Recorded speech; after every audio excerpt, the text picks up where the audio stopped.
Today's video is really special for me because this was the first time I had actually struggled to write a blog back, I think almost a year back, and I couldn't come up with something for about a month and a half. And I used to keep hearing on YouTube and other channels that people always get their answers from meditation. This was the first time I had received my answer via meditation, and I'm here to share it with you. Hey guys, welcome back. So I have been coaching about for a year and a half now, and because I have so many personal interactions with clients and other family members, I realized a lot of people go through cases of abuse, bullying, and have a lot of body image issues. Now, what that does is it really prevents them from moving on and letting go of some stuff. At the surface level, we may feel that these are very normal issues, but at the deeper level, what and how it affects them is really serious. Sometimes people even tend to hate their own bodies. I personally, in my own career, when I used to start telling people that I'm a yoga instructor, it was a shock for the society. People were like, तुम्हारी class में कौन आता है? तुम तो खुद ही इतनी मोटी हो, कोई आता भी है या सिर्फ सर्टिफिकेट लेके घूम रही हो? It did affect me for a very long time. It changed the way I took my career ahead. Every time I would enter a class, I would have that tape running behind. What if somebody says that in front of other 10 people? Will that affect the people who are coming inside the class? Will people drop out of the class? How will the referrals work? And things like that. So the most important lessons that I got from having such dialogues and such attacks was that I learned to accept myself. Now, I am still fat according to normal people's standard. I still have like huge thighs, arms, and I'm still uncomfortable with that. But that doesn't stop me from still going to the class, taking a class, because I know I am flexible. I know the way I conduct my class. And honestly, I still get invited for corporate trainings. I still have people enrolling for my classes, and I still am called for seminars. So I've just learned to accept it. Of course, this didn't come very naturally to me. There was a huge learning curve that was involved. So I'll be talking about my journey and also some techniques that you can use for any issue that you might be facing.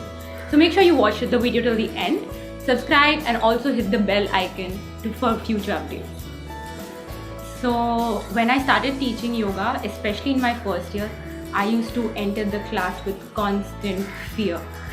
And because people know only two things in yoga, either Shirshasana or Shavasana. Shavasana sabhi ko aata hai aur sabko sirf Shirshasana karna hai.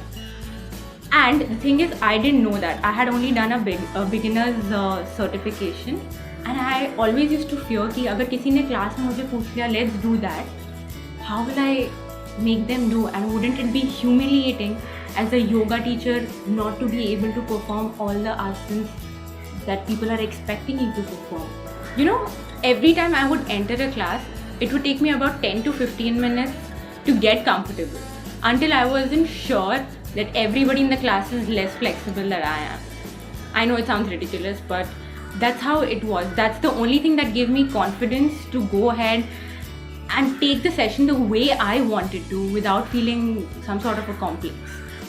But all of this changed when I met a yoga instructor friend of mine, and what she said changed my life. So she told me that, Riya, yoga is not like an MBA that you study for 2 years and you just get done with your studies and just start working and you're supposed to know everything in the world. It's not an exhaustive science. It's an experiential science, which is why you have to take your practice forward every day. So you accept wherever you are in your journey. Though you don't know Shirshasana, though you don't know Mandukasana, it can be whatever. Just accept where you are and then practice from there onwards. And she told me, as per the struggle that you are facing right now, it's just going to help you understand your students better.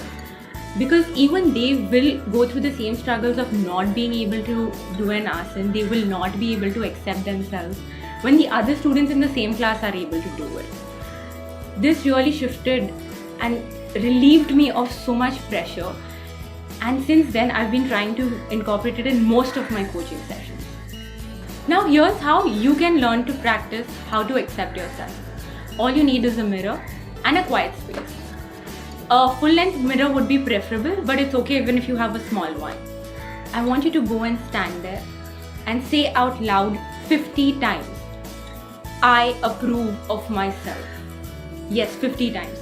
Now you may ask, what is this for? Like, is this if I have a knee pain or if I have a headache, or what problem does it address specifically, and who should do it and when? Just give me a minute, we'll come to that.